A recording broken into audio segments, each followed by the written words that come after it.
Welcome back to another episode of On the Subject. I'm your host, Michael Vilardo, co-founder and CEO of subject.com. You know where to find us. We have an incredibly special guest today.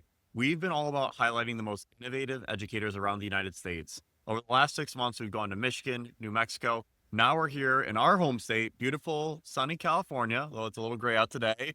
We're in Monterey with one of the most innovative superintendents in all of the Bay Area. Thank you so much for your time today, Crystal. Hello, thank you for having me. Excited to be here. And let's shout out her district, Byron. Byron Union School District. Incredible district. You're helping shape so many young minds, and we appreciate how much you've done for students over the years. Thank you. Why do you want to do this? Why did you want to help students? What made you love education?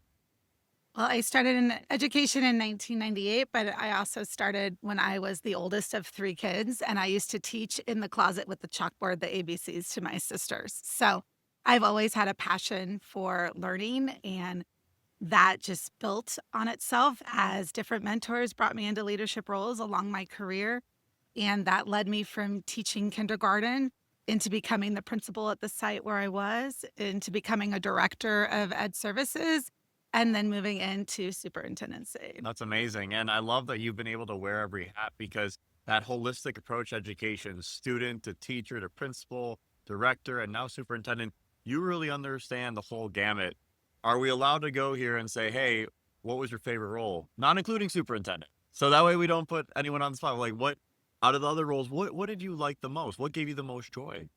So I will tell you, as superintendent, I'm still in the classroom a lot because teaching, we're all educators, regardless of the title you have by your name. We're educators all the way through the core. And so being able to get back into classes as much as I can, reading stories to students, being part of the work at the ground level with our staff is always my favorite. I love that. And a common saying we always say is teachers and coaches are the heroes of society and they uplift our youth into incredible futures. And so thank you so much for that time there.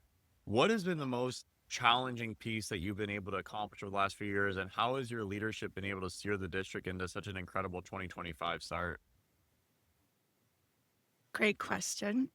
Challenges. You're always going to have different challenges related to the world of education because we work with such a diverse group of students and families. So they come with what they come with to us every single day.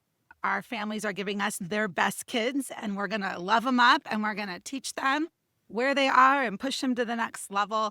And so I think the challenges is just that you have so many needs within one classroom, and what are you doing to really meet the student that's struggling and the student that's already learned that material and are ready for the next level? How do you build that universal design model and really support that work? This year, we instituted a multi-tiered system of supports in a grander way. We created a full master schedule at our elementary schools. We have 2 elementary schools and 1 middle school. And with that, we were able to align our times and our resource opportunities. So students with IEPs weren't getting pulled from curricular needs that they had within the classroom. We were working on small groups for everybody in a grade level at one time. And that was a really awesome way to create the best case scenario of getting what you need at the time that you need it and getting it from the experts that you need it from. So that's really been proving to be a very rewarding opportunity in our data, but also in the confidence that we're building in our students. And the time that we're using in that space, we were able to align our end of the day to be students get to go home, and all of our elementary teachers get to have common prep, which we know the best way to support student learning is by collaborating with the experts together.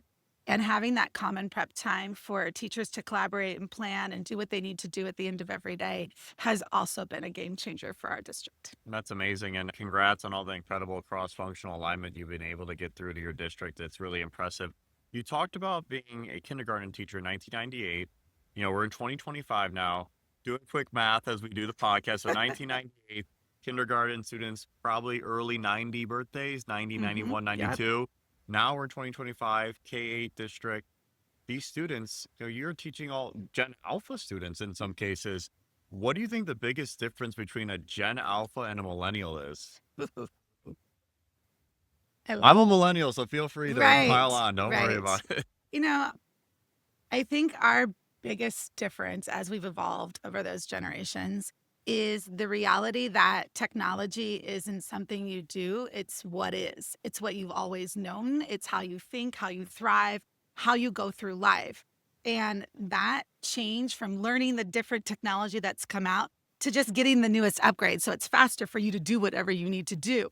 That I think has really changed just how our brains are wired, how we're learning, how even the way we want to be innovative within our classroom on attention spans and getting kids excited about learning, the way that classrooms have been set up for many decades is constantly evolving. And COVID put a little pin in it with virtual reality of the ways we teach online. And then coming back to reality after that, very different in how we engage our students. And we're still learning the best ways to do that. But I think that they have resources that give them all the answers.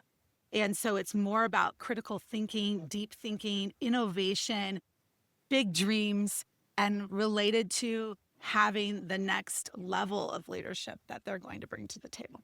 I couldn't agree more with you. That's exactly why we're trying to focus more on, video and audio submissions, showing your ability to think creatively and put your thoughts into words. And it's really important to be able to have that critical mind and critical thinking. And, one way we always love to wrap the podcast is if you could think of a student or teacher that's impacted your life and give them a shout out and thank you and pass that word forward. We always love to hear who's impacted you. I know it's been thousands of people, but if a student or teacher came to mind that you wanted to give a shout out to the camera, we'd love to hear it.